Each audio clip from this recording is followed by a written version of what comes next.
I'm Angela Fairhurst, founder of Jerry Gadgets, a revolutionary solution for dementia care. Inspired by my personal journey caring for my mother with dementia, I developed patented sensory tools that engage loved ones, reduce anxiety, and create joyful moments without medication, providing much-needed relief for caregivers. Jerry Gadgets currently come in 3 silicone buckets with activities like flower arranging, shape sorting, and tactile fidgets, with more in development. Each Jerry Gadget is designed to stimulate the senses, fostering connection and communication, even at advanced stages of cognitive decline.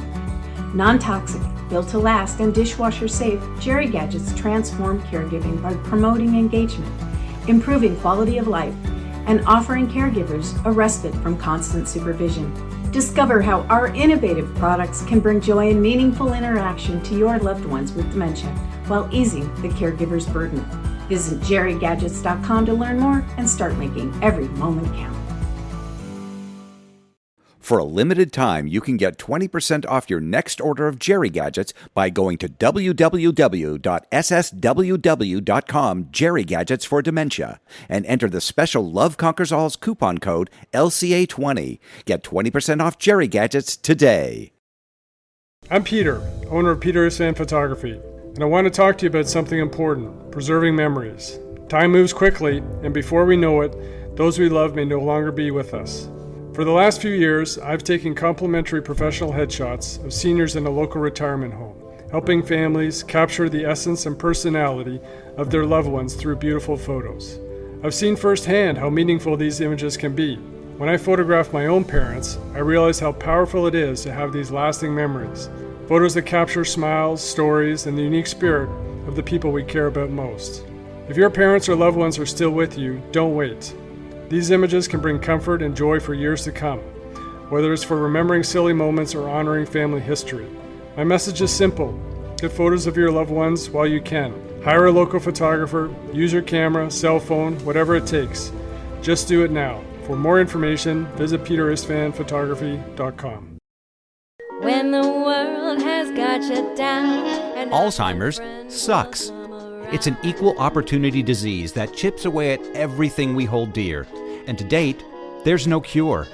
So until there is, we continue to fight with the most powerful tool in our arsenal: love. This is Love Conquers Alls, a real and really positive podcast that takes a deep dive into everything Alzheimer's, the good, the bad, and everything in between. And now, here are your hosts, Susie Singer-Carter and me, Don Priest. Hi, everybody. I am Susie Singer-Carter. And I'm Don Priest, and this is Love Conquers Alls. Hello, Susan. Hi, Don. How you doing? I got casual there. I said Don. Yeah, you did. Not Donald. I normally it's Donald. Yeah. It's Don. I wasn't even sure if you were talking to me. I'm lightening the mood. I'm lightening the mood today. I appreciate that.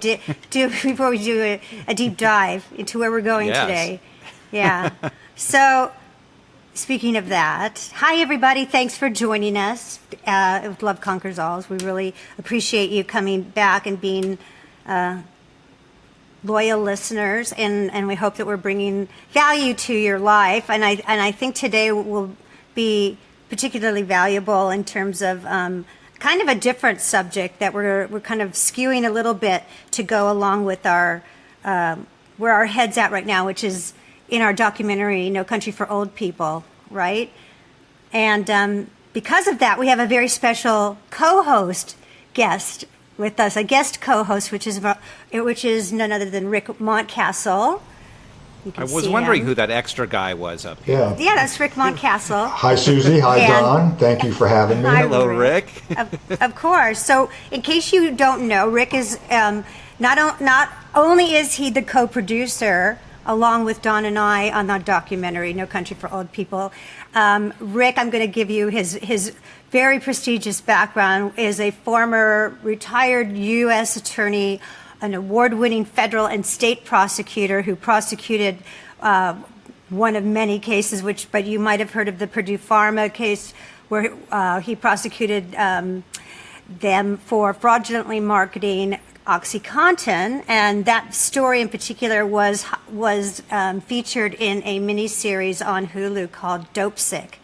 And Rick was portrayed by Peter Sarsgaard, who's really he's really finding his starlight right now. He's in everything, right? Yeah, we've seen him like we were just watching Presumed Innocent, and there he is playing another prosecutor. Another prosecutor. Yeah, another prosecutor. Yeah, so I think he's found his niche. Well, I think that his career took off once he portrayed me in the Hulu miniseries. Absolutely.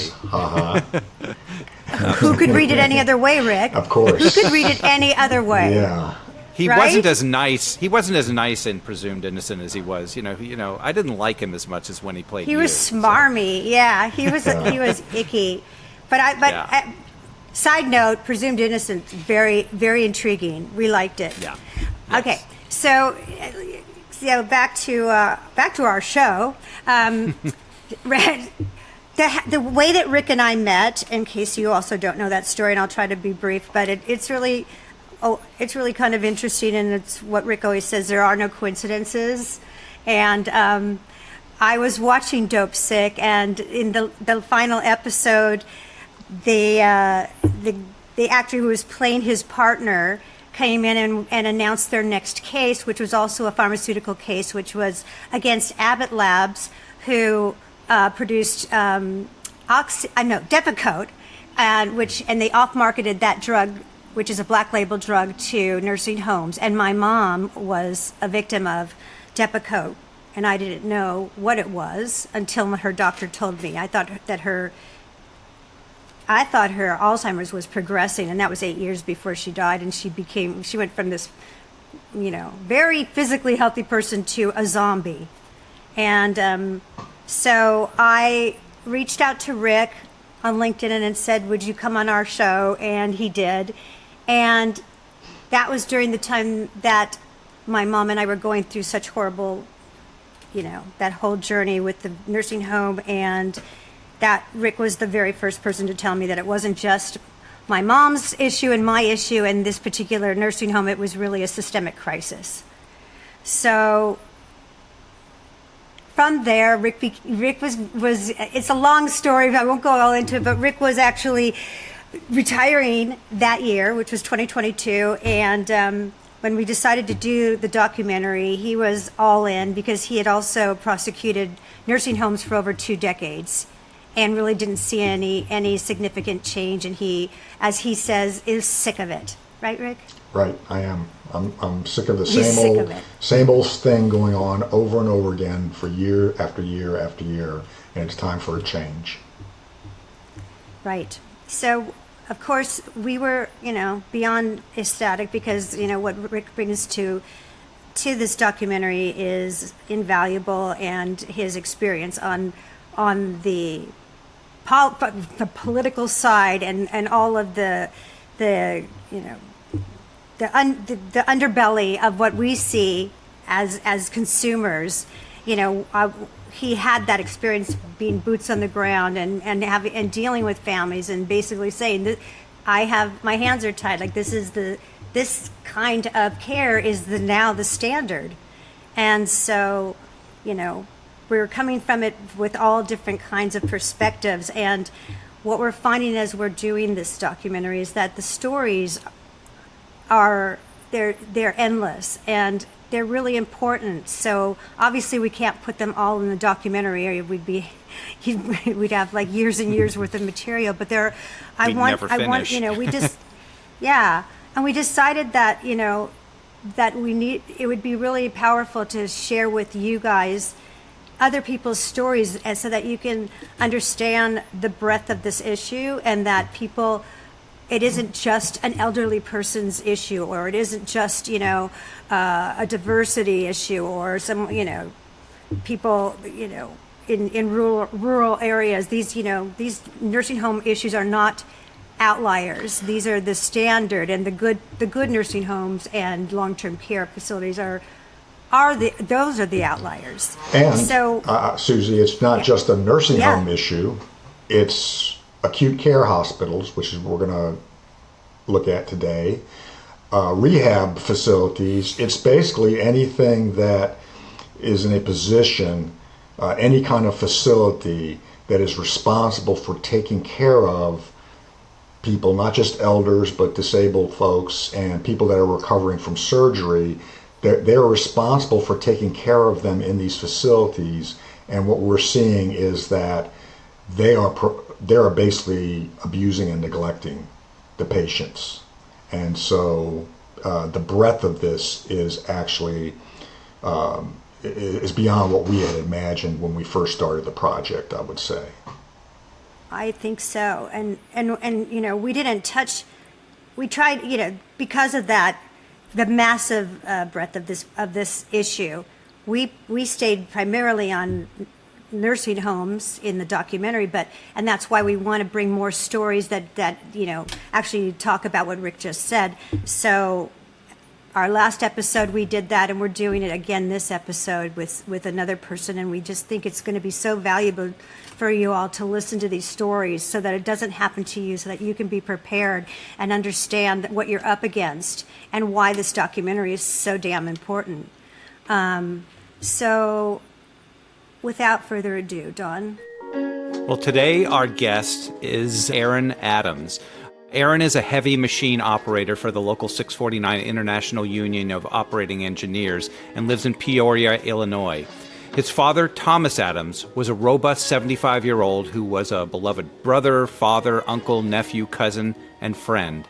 But after treatment for heart issues, Aaron's father was sent to an acute rehab hospital. And this is where the story of Thomas Adams took an unexpected and dark turn. Today we have his son Aaron with us to share their harrowing journey. So let's say hello to Aaron Adams. Hello, Aaron. Hi, Aaron. Hello. Thank you for having me. Thank you for being here. We really appreciate it, and appreciate you sharing your story with us, because I know how hard it is, and sometimes it's cathartic, but then also it's really difficult to relive it. So, Thank you. Do you want to just give us a little recap of how we got to this conversation today, and then we'll dive in and get into the nitty-gritty? Okay. Well, I guess it kind of started with my father and his health issues. I didn't really take it serious because, Dad, you just think that he's going to make it through anything, kind of like you think Mom, she'll just make it through anything. And he had a stent put in, and the stent was bad. It got infected. Once that stent got infected, he went to the hospital, and they replaced it initially, but they didn't take the infection out. So the second stent became infected, and the hospital who had replaced it chose not to deal with it because it had been like 3 months when he just had the open heart surgery previously. So they sent him up to Chicago. I'm in the Chicago area. So they sent him up to Chicago, and the hospital handled it, Loyola. They handled the situation, but they didn't get all the infection out. It traveled down to his leg. He had come home, and he was home probably 3 days, if I'm not mistaken. But he just kept explaining, expressing so much pain. And hearing, I'm in pain. And I'm thinking to myself, Dad, you can't be in that much pain. You get up and you drive, 3 hours to go get watermelons. You load up the back of your truck, you bring them back here, and then you sit out and you give them away and you sell them. You can't be in that much pain. And he said he was. So Loyola ended up sending him to Kindred, North Lake Hospital for rehabilitation. They went back into the leg, got the infection out, sewed him back up, and said, okay, we're going to get you back walking again, get you back home. So while he was there, his health just kind of declined, and it seemed really weird because he would call me every day and he'd say, I'm doing this or I'm doing that. He'd give me different details about what was going on with his care. It was a bit challenging for me to get up there because Chicago's approximately 3 hours away from where I'm at now. And then I worked an hour and a half south from where I'm at now. So that was about 4.5 hours to get to him, get back and forth to work. And I'm his only child. So that was a challenge as well. But slowly but surely, he would stop calling, and I'm wondering, like, how come he's not checking in? Usually he calls and checks in. And there was one time that I called and they said, Aaron, I'm weak. I'm weak. I'm so weak I can't hold my phone up. And I'm thinking to myself, that's impossible, Dad. You're there for rehabilitation. You know, how can you not hold your phone up? I couldn't fathom that idea. I mean, I thought he was just trying to get out. I thought he was just trying to hurry up and get home because he wanted to be at home and eat normal food and play with Shadow, you know, because he loves Shadow. I mean, he loved this dog. But he was actually losing his strength for whatever reason, whether it was because all of the infection wasn't out or, you know, the treatment of the facility. The worst part of the situation was it was something that needed to be done, and the caretakers, they weren't doing what they were supposed to, you know. And I think this topic is a little broader than actually what we initially came for, because as I sat and thought about it, you know, with him not being able to hold up his phone, that should be an issue. If I come to get my leg, you know, to get rehab on my leg, and you overhear me telling my son I can't hold my phone up, you know, as the taker, as the caretaker, that should be an issue of concern. At least for me, it would be, you know. But as time grew on, he stopped calling totally. And so I placed a call and, you know, asked like, hey, where's he at? What's going on? And he would tell me things like, you know, they're hiding my phone, or they're not letting me call. Yeah, it was some things there that were very, very concerning. And as time progressed on, I went up to speak with the doctor, and I said, hey, can I get my dad to come home? We have a kindred hospital in my area. You know, can I get him to come here? And the doctor was gung-ho for it. Yeah, we can do that. We can do it. And I'm like, okay, great. We'll make arrangements. I'll talk to the hospital here. You can talk to the people you need to talk to. We'll make arrangements. We'll get him home. The next day, he went unresponsive and flatlined. Right after I had that conversation with the doctor. That was on a Friday. On a Saturday, he flatlined. No one notified me. No one called me. Sunday, which was the next day after that he flatlined, I had a text from my uncle and said, hey, your dad is unresponsive. You need to get to the hospital. And so I'm thinking, well, that doesn't make sense. How is he unresponsive? You know, I get to the hospital, and when I get there, I speak with the doctor, and he says, well, he was unresponsive yesterday for 8 minutes, but we resuscitated him. But we don't know if there's any brain damage. We don't know. So we'll do the EEG and all the different tests they wanted to run. So I said, okay. I asked, well, do you know what happened? Can you explain what happened? The explanation I was given was like when an old car goes bad, you know, everything starts breaking down. When the carburetor goes bad, you know. God, I heard that too. Yeah. I heard so the same thing, Aaron. That's crazy, isn't it? I'm sorry. No worries. I heard the same thing. No worries. Yeah. So yeah. I was a little perturbed. Well, more than a little. I was upset. I mean, I'm not even going to lie to you. I was upset, and I looked at him, and I'm like, are you serious? Are you really going to give me the analogy of a car, and my father's laying here like a vegetable? You know, so that kind of started the fire within me, you know, and disdain within me for this situation, what we're talking about, to kind of just progressively move forward. I had asked the doctor, I said, you know, once we find out what his brain activity is, you know, what the level of brain activity is, I still want to get him home, you know, because if he's going to be a vegetable, he might as well be a vegetable at my house instead of being a vegetable in your hospital, you know. Right. And so I was told I couldn't afford to get him home. No transport service would do it. I mean, everything in the world, why they didn't want to release my father to me.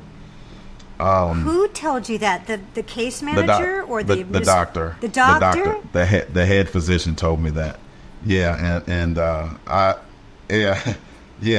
he explained to me that I couldn't afford it, which was funny because he doesn't know what I do for a living. He doesn't know, you know, I don't have kids. I own several properties. I own all my vehicles. You know, I make a great living. When I say great living, I'm good. You know what I mean? So you're good. He doesn't know that I'm good. You know. Okay. But you're good. He was stereotyping. Can I ask you a question? Yes. Yeah, they're stereotyping you. But can I ask you a question? Was your dad? He was 75, which in today's world is not an old. You know, is right. not a old person. And so was he on, clearly he was on Medicare, but was he on Medicaid at that point too for the long-term care, or? I think so, because when I talked to his caseworker person, she said that he had both. They had transferred him to both Medicare and Medicaid, if I'm not mistaken. Yeah. That makes sense, So, right? and I think, and I hate to say he was stereotyping me. I don't want to just say that, but I think because my father being so far away, me having limited access to him, and him being on Medicaid and Medicare, he made a safe assumption. Let's say he made a safe assumption that we weren't able to, fund getting him home. And so I took it as that. At first I took it like, oh, I kind of gave him the look like, dude, but then I said, you know what, maybe because of this circumstance, he's making this assumption, and not because of anything else. Yeah, Rick, I had a question. Would a doctor normally be making that assumption or those decisions, or wouldn't that be a caseworker or someone from the administration? Case manager. He was probably the medical director, and oftentimes the doctors don't like to do that. They probably should. They should be talking to families more, but a lot of times they don't. They like to send a social worker or a caseworker case manager out. But I think it's, you'd want to talk to the doctor that was treating our loved ones, right? That's the person you want to have that face-to-face conversation with. So I don't know. Right, but as far as like determining transportation and costs and all that stuff, that doesn't seem to be his position. That seems out of his purview. Yeah, that should be like. Well, nobody knows. Yeah. Nobody knows for sure. They should not be making that assumption, right? That should be up to the family to decide what's within their means to do. But I think that was like I think as Aaron starts talking a little bit more, we'll find that they didn't want something to be discovered. Okay, they were hiding something, and the doctor, being part of that group, didn't want necessarily. I mean, he's getting paid by that rehab facility. Gotcha. He might have even a position there of some sort of authority. And there's something there, I think it'll become clearer as Aaron talks that maybe they were hiding something.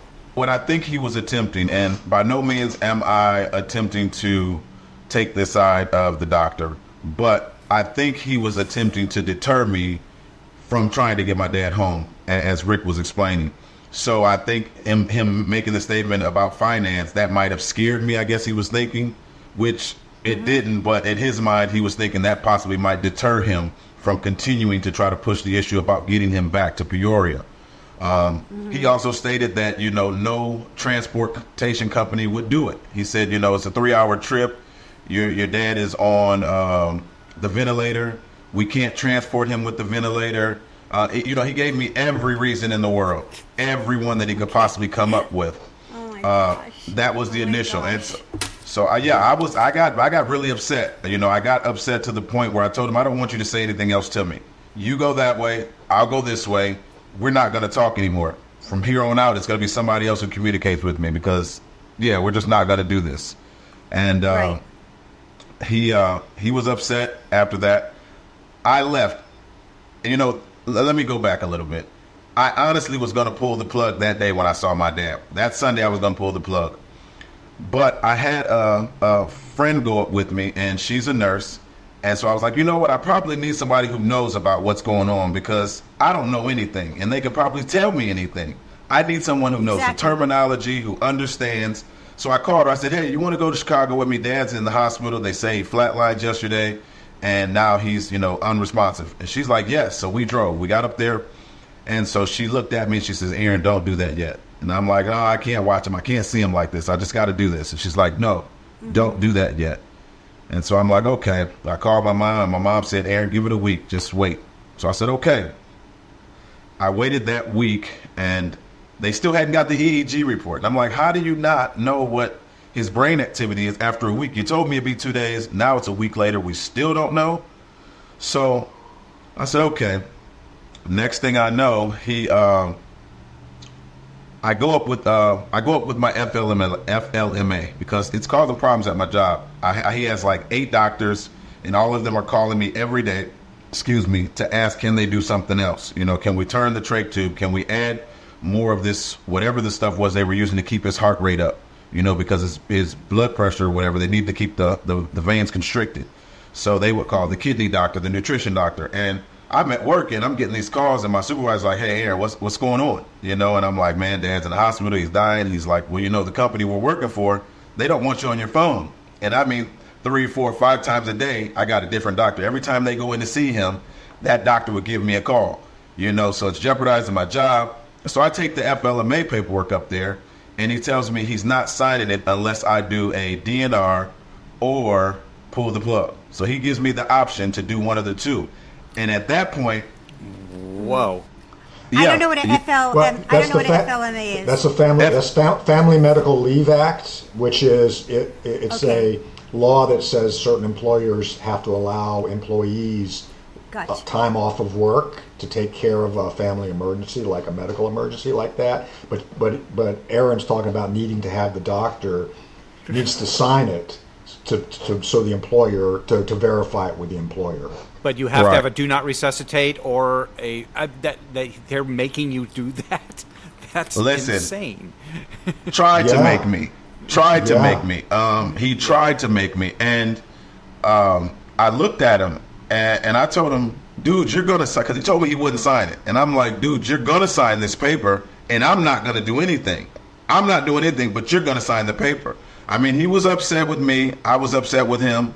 And I think he kind of felt like, well, I got this 6-foot black guy, 235 pounds, sitting here telling me I'm going to sign the paper, even though I don't really want to. I think I'm going to, And so at that time, he might have, kind of stereotype me like, Okay, I'd rather have your stereotype than mine, because this is what they did with me. This is what they went with me. That dumb blonde in the other room. She doesn't know what the hell she's talking about. Bye. Yeah. Nobody was intimidated by me. Oh goodness. I'm so sorry. I should have been there for you. But, you should have been there. Where were you? But he signed the paper. He fussed his way out. Told me it was stupid, whatever.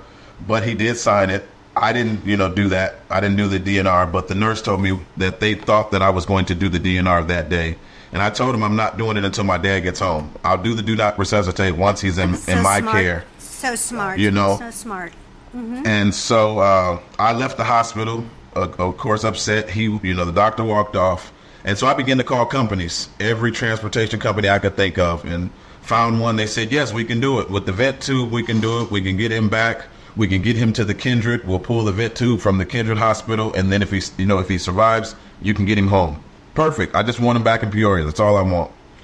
A couple of days later, they would call me back and say, hey, we talked to that doctor. He said, no, we shouldn't do it because this, and this. And I'm like, are you serious? They're like, yes. I'm like, okay. Next week comes by, I find another company to do it. They say yes. A couple of days later, they tell me why they can't, because the doctors told them something else. So I called up there and I told them, I said, hey, listen, I don't want you to speak to any more of the transportation companies if you're going to tell them they can when they've told me they can. It's some reason you're trying to stop me from getting my dad. I don't know why. I have no idea what you're doing, but you're trying to impede on every opportunity that I'm having to get my father home. I just want my dad home, dude. That's what I want. I don't want him dying here. I want him home. And so he's, of course, he tried to give me the spiel of why and this medical issue, that medical issue. It was just a whole lot. There were some other things that I wish I could say what they were doing. But unbeknownst to me, I don't know about the medical field. So while they were calling me, asking me for my permission to do certain stuff, they weren't documenting the calls. So because I wouldn't do the DNR, they wanted to contact the ethics committee to revoke my power of attorney rights, so they would be able to have power of attorney to do the DNR and whatever happened after that. I mean, it was some weird stuff going on, and how, they're able to manipulate the system that they've set up against you. And when you don't know, you don't know. So, that was one of the things. His medications continue to increase, and I'm like, why are the medications increasing? If he's a vegetable, why are we increasing medication? But if you're saying it's going to help the situation, not only that, but if your medication is so high, we can't transport you because you have too much of this medication in you or too much of that medication in you. So you can't be moved. You understand? I didn't know this at the time, but they knew. So if we can say, hey, Aaron, can we, give him, we need to give him more, whatever, of this. Oh, yeah, go ahead, as long as it's going to help, and you come to find out it wasn't really to help. It was really to, make the situation work in their favor. Long story short, third weekend, I found another company. They say yes. A couple days later, they tell me why they can't do it. So I kept talking to everybody, though. I'm just meeting new people, talking to new people. And finally, I met this young lady. Go ahead. Mm-hmm. I was going to say, was your mother part of the caregiving? Well, because she lived closer, right, to where your dad was at? So my mother was in Arizona visiting grandkids. Oh, so she was out there with all the my mom's a snowbird. In the wintertime, she goes to Arizona. Summertime, she comes back to Illinois. So she's in Arizona, and I'm kind of keeping her updated on what's going on, but I don't want to really stress her with it because, she's about all I got left. So I don't want to, her to, have a heart attack and die on me. And, I'm just I'm trying to handle it, Mm-hmm. And you were handling too much, my friend. You were handling a lot. Yeah. I know, because I was the only one handling my mom. I was the only one, so I know. Yeah. So I spoke to a young lady, and she initially said she would be able to, but then she explained to me that she wouldn't. But she referred me to a company that specialized in transporting individuals like my dad, who would be on hospice with the vent tube, with all the machines hooked up, just like that. So I'm like, yes, I'm getting him home. So I'm calling the family, hey, I'm getting him home. He's coming home, whatever. So I contact the company, and they're like, yeah, we can do it, Aaron. We want to lay eyes on him first. So I said, okay, perfect. So they go up, they lay eyes on him, they see the condition, they call me and say, we can do this. But the hospital wants this DNR before he leaves. Will you sign the DNR for them? I said, I will not sign the DNR for them. I know what happens, at that point in time. Usually at that time, the health totally declines and he'll probably be dead. I will not sign it for them. I'll sign it once he gets home. That's the agreement I'll make with you guys. If not, then you guys just going to have to keep him as a vegetable and we're going to figure something else out. But I refused. So she said, okay. I was the same. Absolutely. Yeah. So they went and saw him. They did some investigating. They saw some things didn't add up. Didn't add up between what the doctor was saying, what the file was saying. Things didn't add up. So they called me and said, hey, Aaron, things aren't adding up. I explained to them everything I had been throughout the whole situation. And they're just like, we're sorry about that.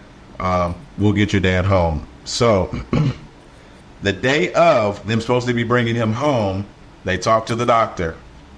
Doctor gives them something. They call me and say, Aaron, look, we can't do it. And I'm like, hold on, wait. I understand that when my dad arrives here, he'll probably be dead within 5 minutes. I understand that. I've accepted that fact. But I want him to do it here. That's all I'm asking from you guys. I just want him here. I don't want him anywhere else. Yeah. I want him to die here. Right. I can't get his auntie up there. My grandmother's only living sister. I can't get her to Chicago. I can't get the whole family there to see him before he passes. I'm accepting that fact. I just want him here. Mm-hmm. It's okay. I feel you. Take your time. It's okay. So she said, okay, if you will agree to doing the DNR once he gets there, we will bring him home to you, Aaron. I said, thank you. She sent me the paperwork. I signed the paperwork. They got on their way. They started coming. They put him in the ambulance, got him home. So we got a chance to spend time with him. We hung out with him. All the family was here. And we spent time for probably about 30 minutes with the vent tube. They gave us that, which I was very grateful for, because they really were supposed to take it out 5 minutes after he arrived, but they gave us time. Mm-hmm. And when they pulled the vent tube, he lived about an hour. I mean, not much, but that was enough. He breathed on his own. We got to talk to him. Everybody got to see him. And I kissed him. And I said, Dad, it's your choice, because he was breathing really good. Like I thought he was going to come through. Like, he started pumping real heavy. Yeah. And I said, it's your choice, whatever you want to do. I'm here. It's whatever you want to do. So then, of course, he took his last breath, and the family started to exit out. And that's when I was notified there were some things that I needed to see from the transportation team. I had already had plans on... taking some pictures, because, some of the physical conditions that I had already saw. There was a scar a sore on his mouth, a huge scab on his ear. So I wanted to see what the rest of his body looked like.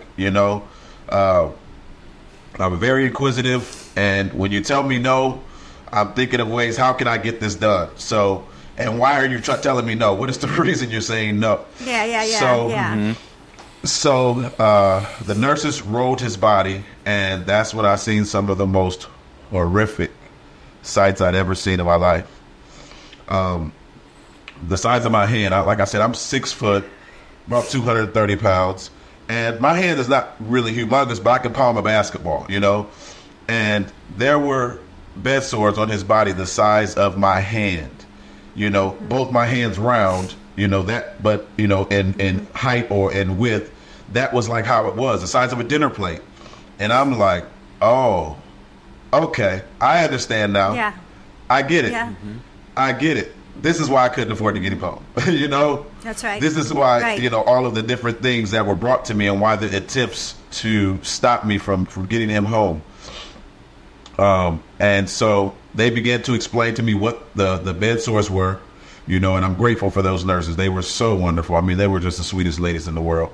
But they explained to me, how that happens, under what conditions those things happen. And I'm just going to interject and say for our audience that, and I'd say it all the time, but it is the hallmark of neglect. Bed sores. They're not, they are avoidable. And our experts said that on our documentary. They are avoidable. And they are one of 5 things that are the hallmark of neglect, and that is on their to-do list, is to make sure that it doesn't happen. And if they begin, there's always to avoid it, to get to that level that your dad had. That's me, Susie, saying that, not you. But CMS, the Centers for Medicare and Medicaid, CMS will tell you, says they are never events. They should never happen in any kind of care situation. Right. And if they do, they can be treated if they're caught. When they see these, they deal with this person. If they see it starting, it can be treated, it can be avoided, but it has to be. It is neglect. Yeah.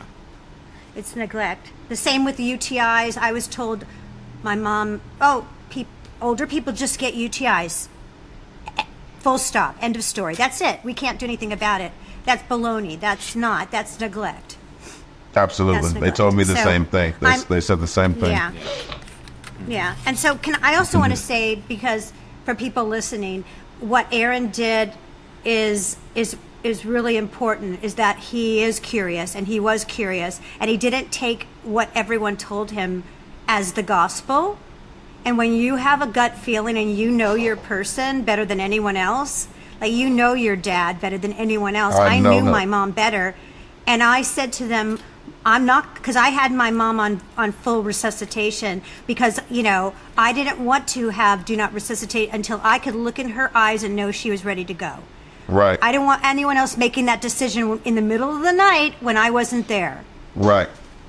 And I wasn't being Pollyanna, and it wasn't like I'm trying to prolong my mom's life and keep her suffering. No, not at all. But I needed to know. I needed to see her, because I know my mom. She gave me the high sign. I know her. Absolutely. So as you knew your dad, and as you loved him more than anyone in that room could. So, yeah. So what you did, I just want the audience to know that is so important when your intuition or your instinct is telling you otherwise. And it's very difficult to go up against this whole team of people that are telling you the opposite. It doesn't matter if it's one person or 20 people. If you have an inkling that you're right or there's something fishy or something wrong, stick with your instinct, right? Right, Aaron? Absolutely. I agree 100%. Follow your gut. Yeah. And that's hard when you're sitting there and they're the expert and they know and they've been through this and it's very difficult to say, well, no, I'm not listening to that. That's difficult. It's difficult. hard. Well, because you get gaslit and they tell you, I'm sure they've thought, oh, he's angry, you're just upset and you're losing your dad. And, this is, I heard that all day long. We know it's so hard. We know you're under stress. We understand. And BS, a lot of BS. You know, so, but it's hard because you're vulnerable. You are. But and the thing was, excuse me, the thing was, it didn't make sense. And I'm a guy I'm realistic, but I'm rational. I like the information. Once I get the information, then I process it to say, okay, this doesn't make sense. You're telling me that, we have to do a DNR, or we have to pull the vent tube and do a trach. But I'm thinking, you just told me he's a vegetable. He doesn't feel pain. He's not responding to pain. So why do we have to do anything right now? If he's not responding to pain, it doesn't make sense that we have to do a DNR. Well, you don't want him to go through more pain if they do the CPR on him. But he's not responding to it. He doesn't feel the pain. So what are you talking about, Doc? I just look like this. I might have boo-boo written across my forehead sometime, but today is not that day. Hey, boo-boo. Today is not that day. I wonder if I had that written on my back. I don't know. Maybe that's it. I thought it was my hair color. But yeah, so it just didn't make sense, You're pressuring me to do something, but there's no logical reason to do it except that you're trying to work something out over here. It has nothing to do with the patient himself. So yeah, that was a big part in it, and that's where we're at today, Right. So, wow. So first of all, thanks for ruining my mascara. And I'm so sorry. Mine too. Mine's a mess. Yeah. I'm just so sorry about that you had to go through this. It is. I'm so sorry. And the thing about it is that this is not an outlier. This what happened to you happens on a regular basis in these facilities. You have people trying to cover up. They're basically they lied to you about why you couldn't bring your dad home, and it has to be changed. We can't have this. It's ridiculous, and so my heart goes out to you. It's just awful, It's no wonder when you think about, like, people who are listening now too. Sometimes people just give up because it is so hard to fight against that kind of pressure. There's a big pressure that they put on you, and they can make you feel, I don't know if this happened to you, but many people I talk to have expressed this, and there was I'm going to say that I contemplated it, but it never really affected me, where they try to make you feel guilty, like you're hurting them by not making this decision. You're hurting them. You're causing the suffering. Yeah. Right. You're causing them to suffer, and when you're going, but wait, no, what they're doing is causing her to suffer. This doesn't make sense to me. I'm not a doctor, but I have Google, and I got fingers. And I looked up a lot of stuff, and by and large, everything that I predicted kept happening. They wouldn't take a Foley catheter out. I'm saying I did research. It's like that's like poison to keep that in a person that doesn't need it. She's fine. She needs it. It's, her wound, Next thing you know, she's hemorrhaging in bed from a Foley catheter, needs blood transfusion, and has to be rushed to the hospital. It's nonstop because they won't listen to the family, and they have ulterior motives, which is at bottom line, follow the money, always. And it's down to understaffing, again, so as we talk about in the documentary. But it's hard, and I get why people, especially when you have tons of other responsibilities, if you have a family, you have children, you have a job, you have all kinds of things, and you've never been put in this situation. Now you're dealing with a right? I didn't know what a FLMA, is that it? FLMA FMLA. Yeah, because I'm independent contractor, so I've never had to get that permission. But I imagine that most people don't know what that is. We don't know what we need to do. We don't know our rights. Right. And so we're scrambling. And some people don't have the fortitude. That doesn't make them worse. They just don't. Right.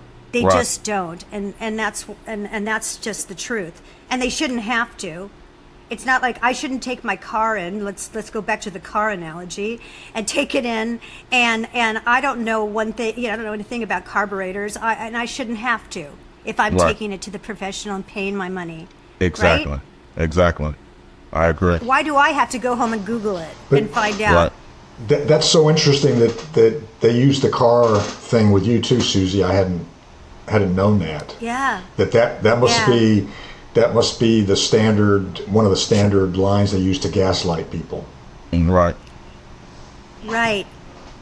Because because the doctor, when he first discharged her, which she had gone in with because of this wound that I didn't know about, they didn't tell me. That didn't happen there, Aaron. Which, by the way, and they need to tell you.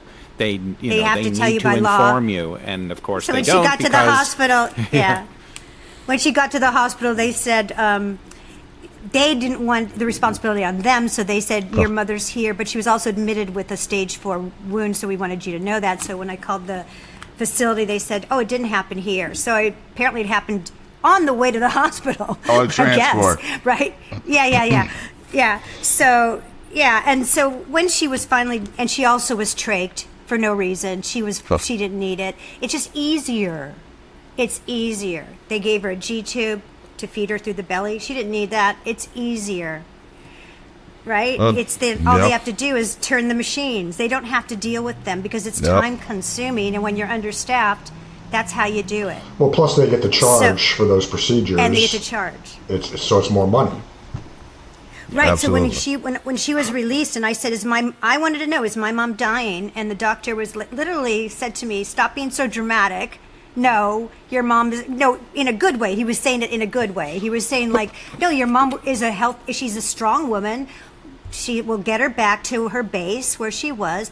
But by the time I got back to the facility, that's when I started getting that analogy. It's like, well, everything's breaking down, and this is what happens. It's like a car. It's like a car. So when things it starts like one thing triggers another, and that's how it works. And I'm saying, but you're not taking care of her at all.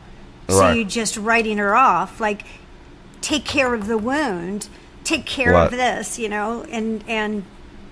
Yeah, no, they just wanted me to give up. They just said she's going to die from the wound. Yeah. So, and I understand a lot of people would go, my mom's dying, and from the wound, that's what they told me, and that's it. End of story. And that's a horrible way to die. And some people don't have family at all. Anybody. They're just left. That's true. Left to the, where there's nobody advocating for them. And Aaron, can I just tell you, I was there. I gave up everything for 6 months. I'm not a helicopter mother daughter by any chance, stretch of the imagination. But when the poop hit the fan, I was like, okay, that's it. I have to go every day because if I don't, God knows what's going to happen. And it wasn't a 3-hour drive, but it was definitely in LA, at least over an hour each way because of traffic. I ended up moving into my ex-brother-in-law's house, so it was 2 miles away because I couldn't go back and forth every day. Right. So, but I mean, even me being there every day didn't help. No. Just FYI, isn't that horrible? No. It is because it's kind of like what Don said. You trust the doctors. You trust these people because they went to school for all these years. They know the medical terminology, and you expect the system to work the way they tell you it's going to work. When I go to the hospital because I have a cough, I actually went to prompt care a couple of days ago because my tonsils were swollen. And so the young lady said, well, we'll test you for strep. So she did that. And she said, well, right now we don't know, but I'm still going to treat you as if you had strep. And so I'm thinking, okay, as long as it's going to make my tonsils feel better, my throat won't be swollen, And so she gave me some some sort of steroid, and she gave me some sort of bacteria, like amoxicillin. So I'm thinking, okay, I think it's going to work. I'm trusting her and what she's prescribing me to do what she says it's going to do. We put our family members in these care facilities, and we expect these care facilities to do what they're supposed to do, you know, and then they come out dead, you know, and I hate to be so blatantly blunt about it, but that's what happens, you know, and people think, oh, well, he said it was because the 1949 Pinto's carburetor, you know, goes bad after 60,000 miles. It's supposed to be that way, you know? And I don't know nothing about a 49 Pinto. I don't know if you guys do, but I'm 45, so I couldn't tell you about a 49 Pinto, you know? But if he tells me about something that I have no knowledge of, and he just throws it over my, you know, throws the cover over my head or the blanket over my head, then I'm thinking, okay, well, maybe that is what happened. You know, his liver went bad, then his kidney went bad, then his heart went bad. Maybe the doctor was too old.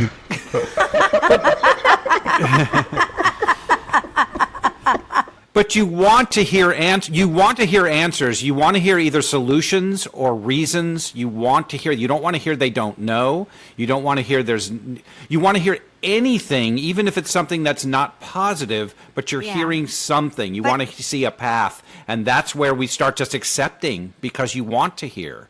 Right. Yeah, but also, Don, they also tell you things. You also don't want to just hear something either, because if you remember at the emergency hospital, they told me my mom was on life support, which she wasn't. She lived another 5 months after that, but they wanted her to. They were basically right. Yeah. Right. And when I found out that they were upping her fentanyl like every half hour, and I don't know why. And then because she shouldn't have been on it in the first place. Right. And so anyway, long story short, he said, yeah, I can stop it, but, you know, your mom, her organs have probably started to shut down by now. And once they shut down, there's no turning back. And I said, okay, well, there must be tests for that to see if they have begun to shut down. And he said, yeah, there are. So, you know, a couple hours later, he meets me at the hospital. Yeah, let's just guess on someone's life. So he shows up and he goes, you're not going to believe it. They're all at 100%. Boom, never saw that before. I've never seen this before. It's a miracle. It's a miracle. Your mom's amazing. It's a miracle. And I'm like, okay. But he told me her vitals, her organs were shutting down, period. So if I wasn't such a stubborn bee, I would have, you know, I would have accepted it and said, oh, okay, and let her go. Did they ever do that that brain scan that they said they were going to do to see what kind of function? Did they ever actually do that? Because I know they said... They did. Okay. They did end up doing it. They did do it. I got the report, I think, don't quote me on this, but I think it was like a week later, and they said it was low-level brain activity. So, of course, he was unresponsive to pain. He was unresponsive to touch. He was unresponsive to everything. But he was breathing like 25% over the vent tube. So he was breathing some on his own, but everything else just wasn't functioning. And I kind of knew, you know, when I saw him that first time, I leaned over and I talked to him, and I knew he knew I was there. There was no question about it. I got a bond with my dad like no other, and I know him. He knows me. And when I leaned over and I whispered in his ear, I saw him, you know, you could see him try to blink a little bit, try to do something to let me know he knew I was there. So I knew that. I knew that that at least that part of him was still there. But there was nothing else, you know, Rick. There was nothing else. Yeah. And once they came back with the test saying it was low-level brain activity and, you know, he was still unresponsive to pain, it was just, we were just at a place where now it's like, okay, well, let me get him home, you know? Right. That's if he's going to be on hospice, I'll do better by having him at home than having to drive an hour and a half or 3 hours there, 3 hours back, you know, every day, hour and a half to work, hour and a half back up that way to get that way. And so, you know, that's where we ended up being with my dad in that situation. Okay. Could he have been could they have had him on, you know, heavy-duty opiates that he wasn't responsive because of that? Well, I snapped out about that because early on, he was expressing a lot of pain. So they were feeding him these medications, and when I found out, I'm like, what are you doing? And they're like, oh, well, we have him on this and that and this and that. And I'm like, well, I could have swore I spoke to someone and told them, do not give him any hard medications. If the Tylenol 3 is the most I wanted him to have. I didn't want the fentanyl. I didn't want the morphine. I didn't want any of those, because not only are they addictive, but in his condition, they suppress him. Exactly. And that was just kind of common sense to me. I'm not, if I know you can't get up, walk around, and hang out, your body's not going to process those drugs properly. They're just going to sit, and it's going to, like you said, suppress you more. And another friend of mine who, she was a CNA, and she told me, she said, when you have combative patients or, patients like that, they give them specific drugs that slowly kill them. But they give it in increments where you don't even know that it's doing that. And, when they decide to say what they did, how they did, they're justified because of the small doses over a period of time, And so that was another issue. But I told the doctor, I said, no more fentanyl, no more morphine, none whatsoever. And if you do decide you have to give him, call me and let's discuss why you need to do this. And then I'll make the decision as to yes or no. But they didn't. They just kept doing it. And then when I called and found out that they said, oh, but we're doing it in smaller doses. I said, but yeah, you were supposed to call me, But that's what they do. Yeah, as one of our experts in the documentary says, he goes, it's slow motion euthanasia is what it is. Yep. You're just, and you don't know what's happening. Yeah, and for an expert to say that means that this is not unusual. This is a usual thing. And I'll tell you, the reason what made me think of it is that when my mom was at that hospital with that doctor that said her organs were shutting down, when I found out she was on fentanyl, finally, like when they told me she was on life support and they took out the trach, and she looked like she was dying, because she looked like what I ever imagined, like mouth open, not responsive, like nothing. And then 3 days later, because she was supposed to die within a couple hours, 3 days later, she came out of whatever this was, and I told him that. And he while said, she was still on the fentanyl. She was still on it. But my mom was a force, like telling you my mom was a force. If she didn't want to go, she was not going. And I was like, Mom, because my nephew was there. He goes, Nanny is wide awake and smiling right now. Wake up, Susie. I went over and I'm like, Mama, you're a troublemaker. What is going on with you? What's going on here? She starts laughing. By the morning, she's watching TV, and I'm calling the doctor. I'm going, I want my mom out of this hospital. And I went to go take a shower. By the time I got back, I won't go through all the details. My mom was, again, looking like a zombie with the mouth open, not responsive, and that's when the nurse told me the doctor had come and told her to up the fentanyl every half hour. After telling her he was taking her off of it. Yeah. So these are things that we don't know because we don't know. That's why. Right. And unless you know your person so well, and you happen to be lucky enough to be there with them, like we stood vigil. Like I was there, like I was right next to my mom, because they said she was dying. I'm not going to leave her alone. Right. So I'm so sorry. I'm sorry for your experience. It's one that no one should have to go through. Nobody, and especially our parents. If you could just say, there's no magic solution to what you went through or what people are going through every day.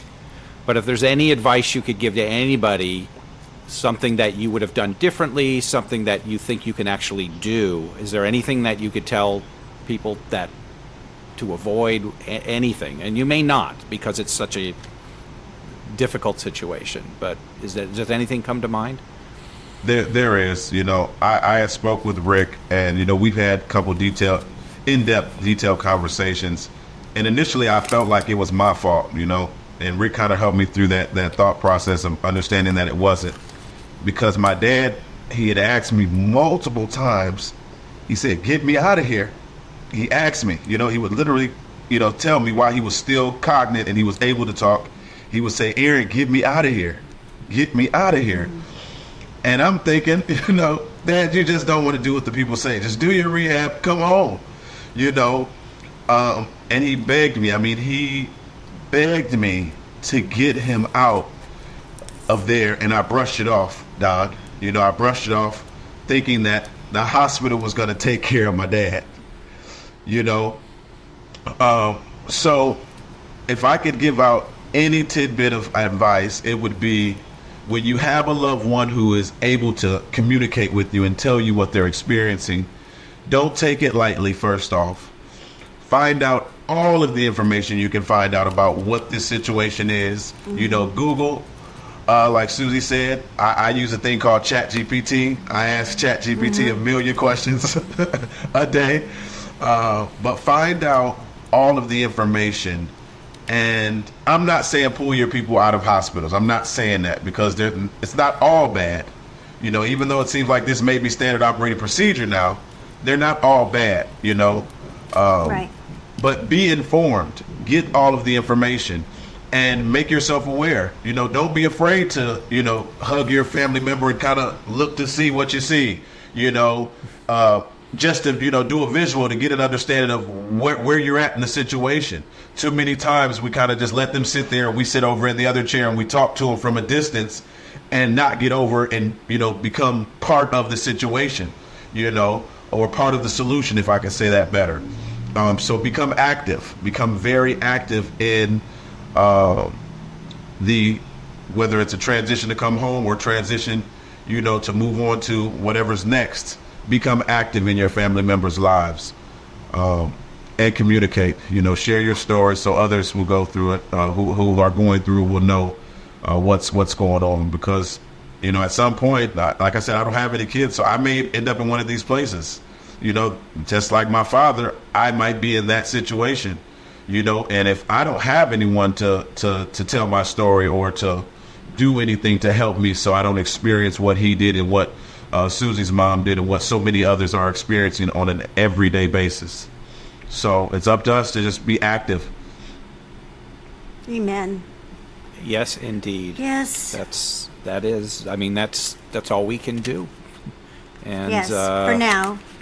Yeah, for now, until we can get the system to the way it should be working, which, that's a big, right. It's a big task, but people like you sharing your stories, that's the first step to that solution. So we can't thank you enough. I want to first of all, thank you, Aaron, for sharing your story. I know just hearing it, I feel like, we become like a family, like I know your heart, I know who you are, I feel you, like you've made me cry already so many times today, because I'm there with you. Like I've walked in your shoes. Yeah. And I get it. And I know that so many people listening to your story will feel the same way. And so, we do have power, and that's why we're doing this documentary. And that's why we're talking to people like you, because if we are informed, when we know better, we do better. Right. And that's the whole point of the conversation and the documentary, is to inform so that we can do better, so that we are armed with knowledge. And so everybody, please support No Country for Old People. It's so important, as you can see through Aaron's story. And it doesn't matter if you're man, woman, blonde, brown, whatever you are, whatever, it's going to affect you. It affects all of us. Aaron, how old are you? You're in your 40s? I'm 45. 45. You're a young man in the middle of your life, and you had to deal with it. Not fair. Your dad was not an old elderly man. No. That wasn't supposed to happen to him. And right, I agree. It shouldn't have happened to him. So we all need to band together as a community, nationwide, a national community. And if you want to join us, we're doing a people over profit movement, go to nocountryforoldpeople.com. You can sign up there. Whatever your strengths are, if you want to organize, if you want to, if you can walk and make signs, whatever it is, you've done this before, help us out. We haven't. We need your help. And we're still raising money for the final parts of this documentary and also for the movement. You can go to the National Consumer Voice for quality long-term care. And we have there's a link there. You can make a tax-free donation and help us out that way. But in the meantime, take care of yourselves and your loved ones, because love is powerful, right, Don? Yes, it is. Love is powerful. Love is contagious, and love conquers all. We do thank everybody for watching, listening. If you like what you hear and see, then please subscribe and share. And we will see you next time. Thank you, Rick Mountcastle, thank you, for Rick joining Mountcastle, us. as our special guest, and again, thank you, Aaron Adams, And he's just special for in sharing your general. heart. Yeah. Yes. Yeah. Love you, Aaron. Thank you. Sending you love and a big hug. And Thank you. Yeah. Okay. Take care, Bye, everyone. everybody. Bye-bye. Take care. Bye-bye.